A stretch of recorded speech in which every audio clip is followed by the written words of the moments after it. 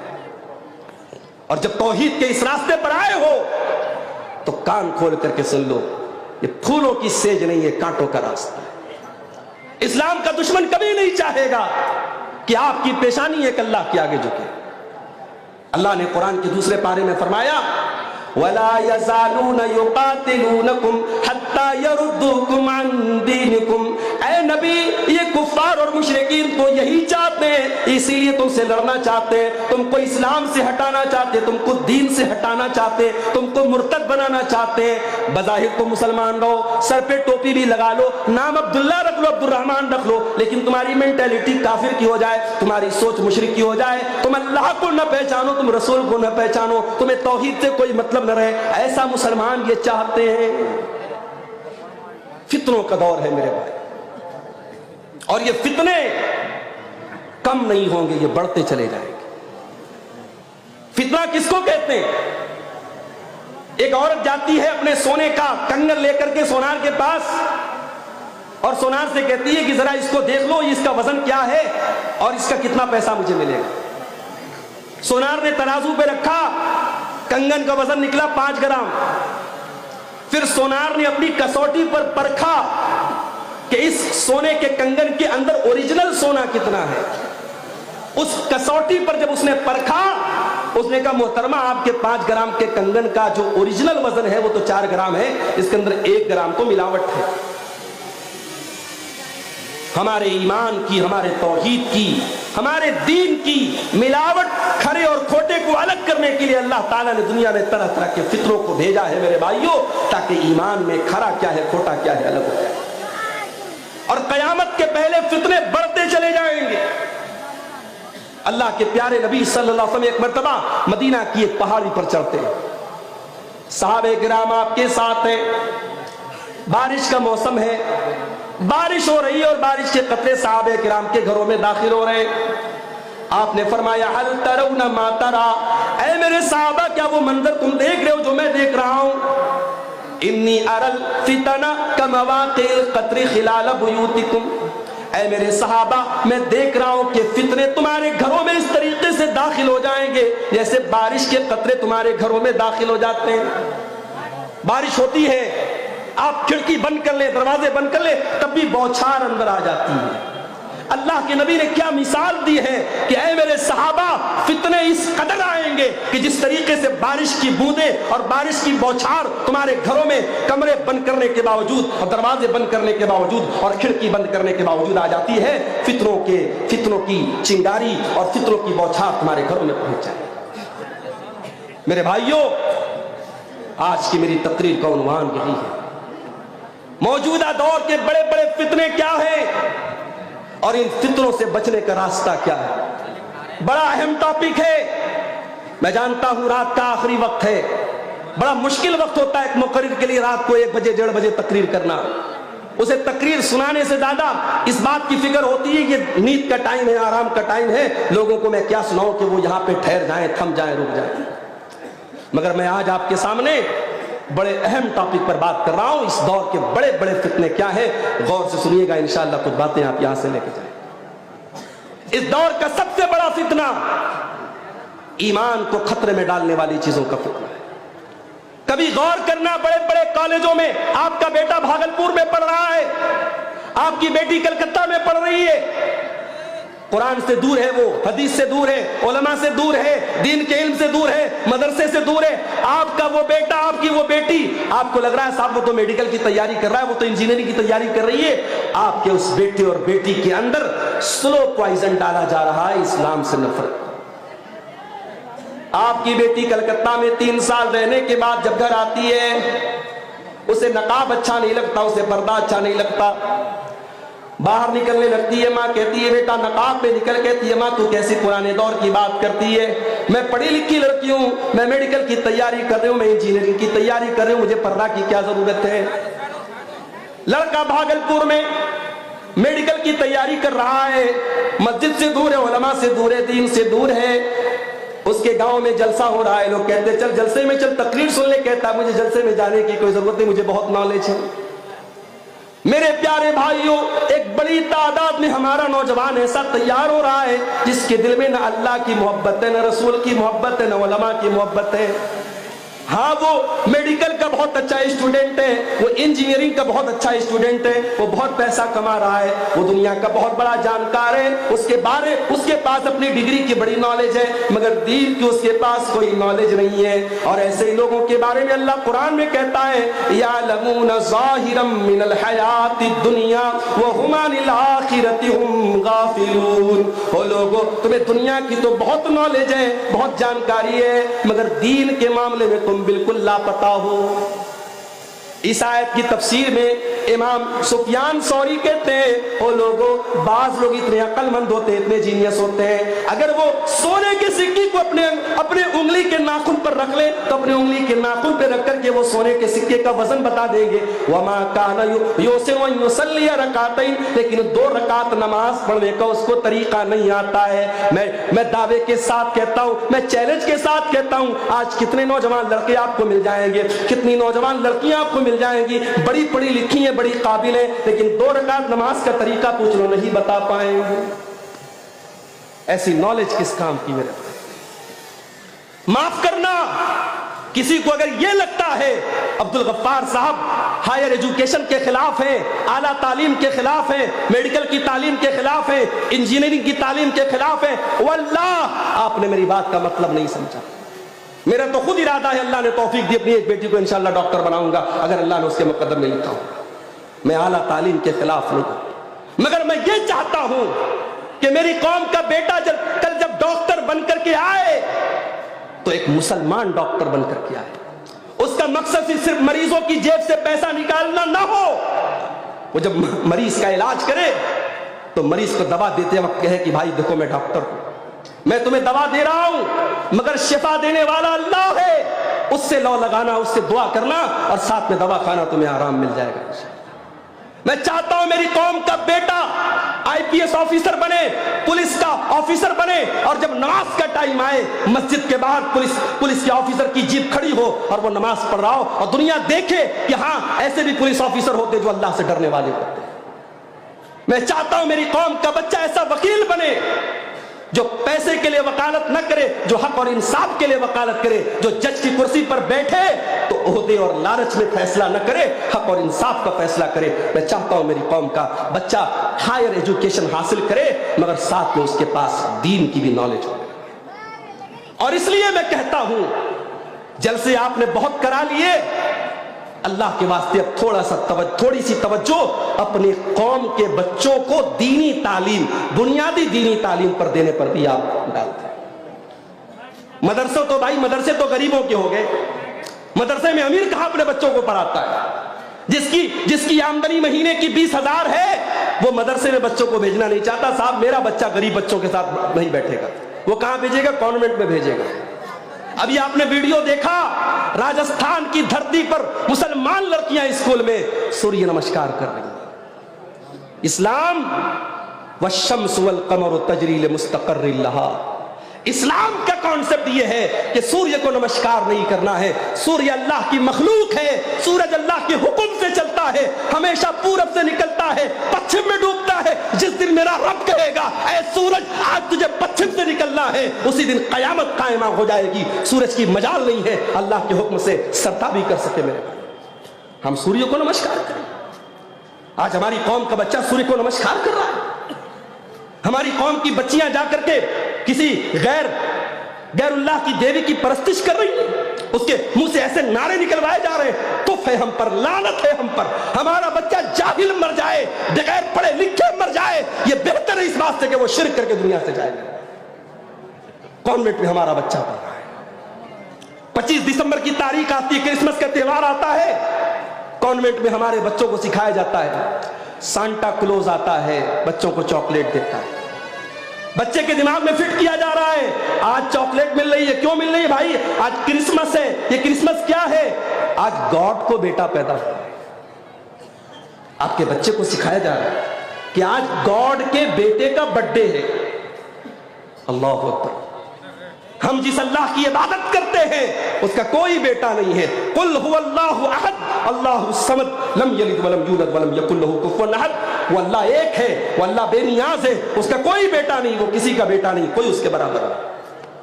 اپنے بچوں کو دین کی تعلیم دو میرے بھائیوں. اپنی مسجدوں میں اچھی تنخواہ پر علماء کو مکتب میں پڑھانے کے لیے رکھو. اور آپ کا جو بچہ کانوینٹ میں جاتا ہے, آپ کی جو بچی اسکول میں جاتی ہے, 1 گھنٹے کے لیے صحیح, 1.5 گھنٹے کے لیے صحیح, 2 گھنٹے کے لیے صحیح, اپنے بچوں اور بچیوں کا مکتب کا انتظام کرو. اور اگر آپ کو نہیں سمجھ میں آتا ہے, چلو میرے ساتھ حیدرآباد کی سرزمین پر, چلو میرے ساتھ بنگلور کی سرزمین پر, چلو میرے ساتھ ممبئی کی سرزمین پر, میں دکھاتا ہوں آپ کو.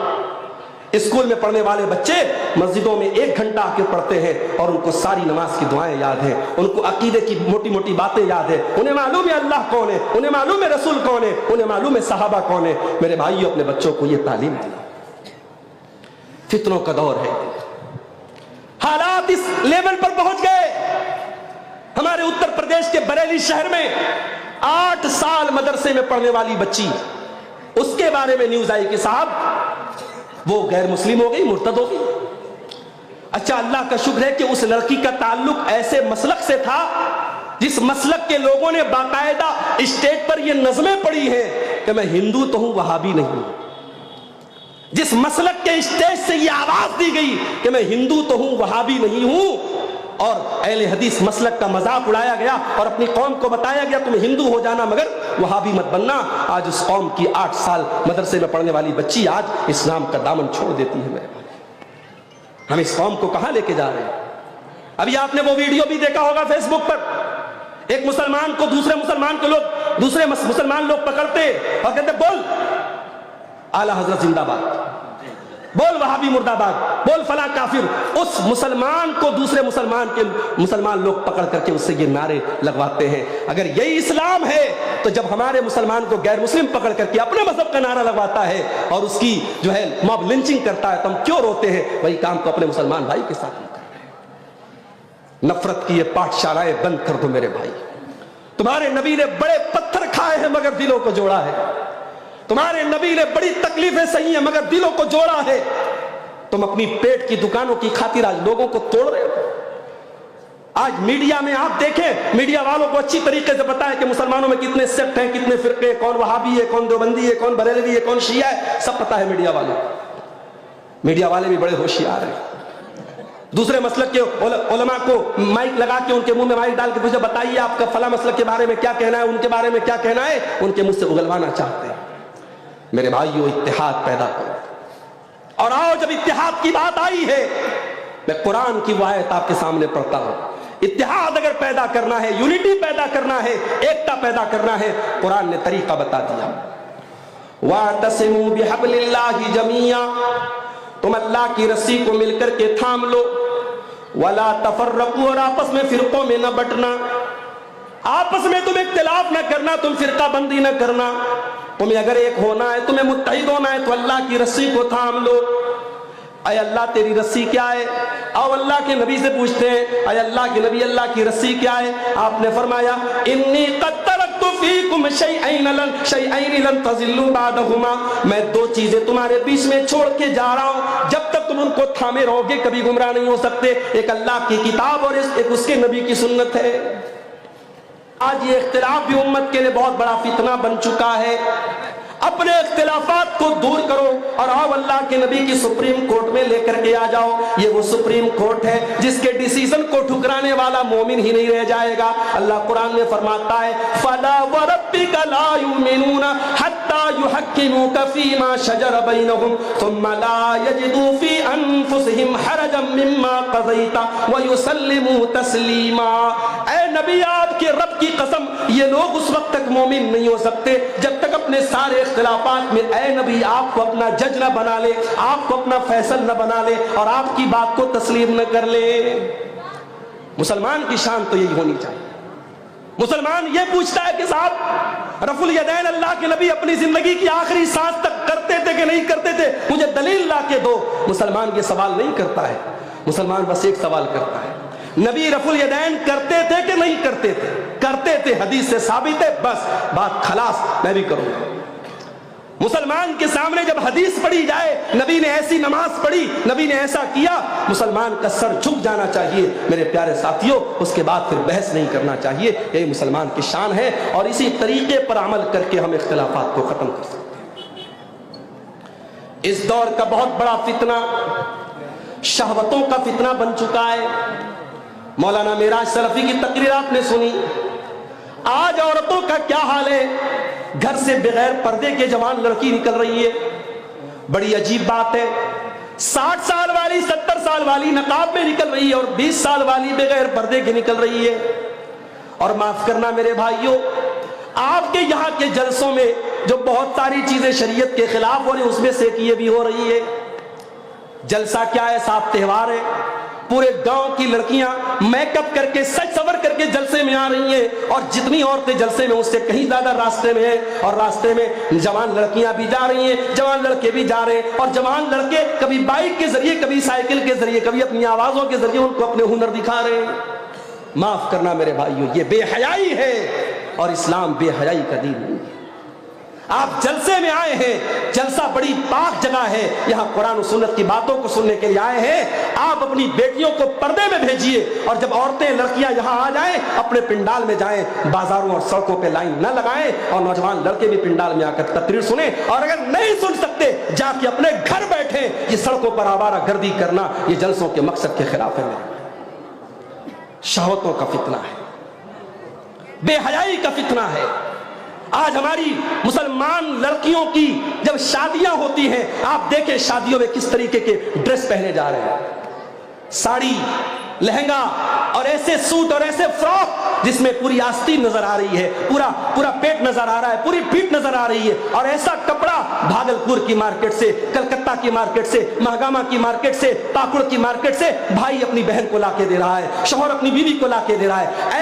اے میرے بھائی, تو کیسا بھائی ہے, تو اپنی بہن کو ایسا بے غیرتی کا لباس پہنا رہا ہے. تو کیسا شوہر ہے, تو اپنی بیوی کو ایسا لباس پہنا رہا ہے. اکبر الہ آبادی نے بڑی سچی بات کہی تھی کہ بے پردہ نظر آئیں کل جو چند بیویاں, بے پردہ نظر آئیں کل جو چند بیویاں. اکبر زمین غیرت قومی سے گڑ گیا, پوچھا جو ان سے آپ کا پردہ وہ کیا ہوا, کہنے لگی کہ عقل پہ مردوں کے پڑ گیا. میرے بھائیوں, کسی قوم کی عورتیں جب تک اس وقت تک بے حیا نہیں ہوتی ہے جب تک اس قوم کے مرد بے غیرت نہ ہو جائے. جب مرد بے غیرت ہو جائے گا تو عورتیں آٹومیٹک بے حیا ہو جائیں. اپنی غیرت کی حفاظت کرو میرے بھائی.